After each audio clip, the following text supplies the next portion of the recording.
let's just get into what are podcasts.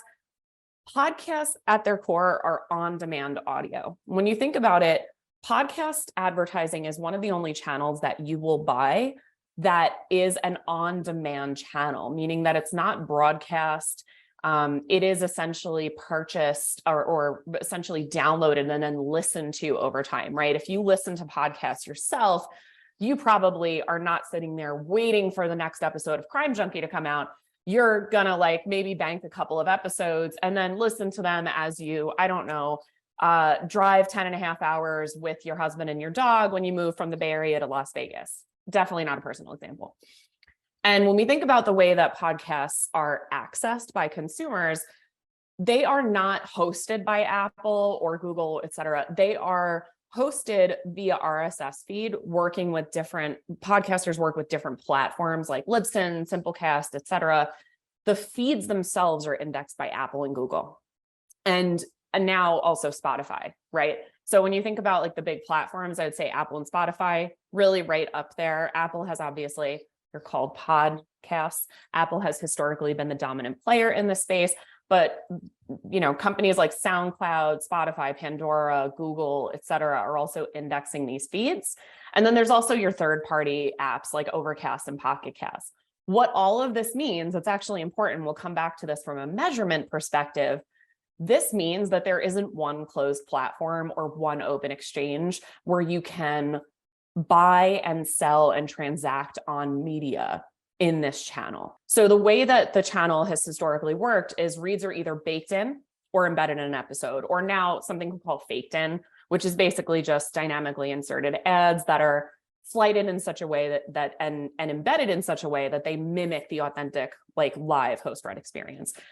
People actually love these ads. There are YouTube compilations out there.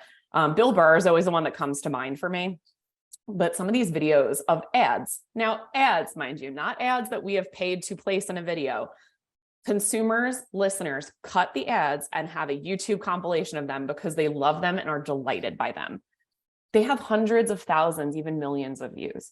That is not something that people are doing for a display banner or an Instagram reel from a brand. That's just not something that happens. So there's a real earned media component to podcast advertising that when it's done right, man, it really sings. And it will resonate long after your campaign has stopped, both because the ads are embedded themselves and also because they're memorable. Perhaps you've heard of MailChimp or MailChimp, as it were.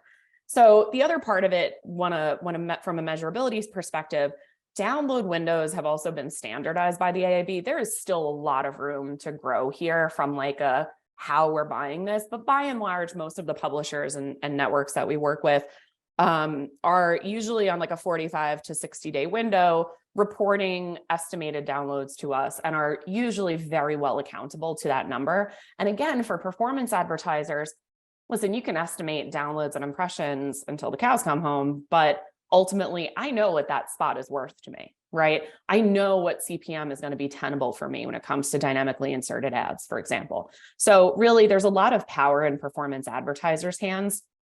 And the way that we've historically structured ads in this medium as an industry, very basic, pre, mid, and post, right? This is still 90%, 95% plus of the sponsorship dollars that are changing hands in this medium are changing hands by purchasing some combination of these ad units. Now, I will say, if you're paying for post rolls, I'd love to talk to you about that, because please don't, except in very rare scenarios. But realistically, post rolls are almost always included either as added value, or what we see a lot is publishers tend to use them to promote other shows. Pre-rolls can be helpful, but more for a brand awareness goal. What you really want when you're trying to move the needle on purchases is a mid-roll. And it's for a couple of reasons. One, it's inherently less skippable. Two, the audience is already engaged. And three, it's a long format ad.